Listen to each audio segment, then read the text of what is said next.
पिंपळगाव हंडे येथील मतिमंद मुलीवर बलात्कार गुन्हा दाखल, पिंजर पोलिसांची कारवाई। बार्शी टाकळी तालुक्यातील पिंजर पोलीस स्टेशन अंतर्गत येत असलेल्या मौजे पिंपळगाव हंडे येथील एका 27 वर्षीय मतिमंद मुलीवर बलात्कार करण्यात आलाय। या संदर्भात पिंजर पोलीस स्टेशनचे ठाणेदार गंगाधर दराडे यांनी आरोपी विरुद्ध गुन्हा नोंदवलाय।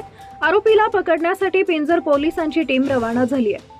प्राप्त माहितीनुसार पिंपळगाव हंडे येथील एका 27 वर्षीय मतिमंद मुलीवर बलात्कार झाल्याची तक्रार पिंजर पोलीस स्टेशनमध्ये दाखल होताच पिंजर पोलिसांनी याबाबत गुन्हा नोंदवलाय।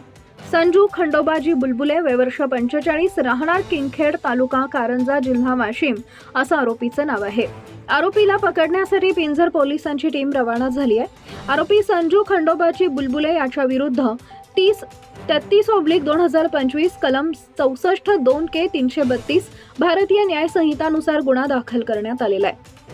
या घटनेचा तपास पिंजर पोलीस स्टेशनचे ठाणेदार गंगाधर दराडे हे स्वतः करत आहेत। पुढील तपास सुरू आहे। प्रदीप गावंडे, अकोला जिल्हा प्रतिनिधी।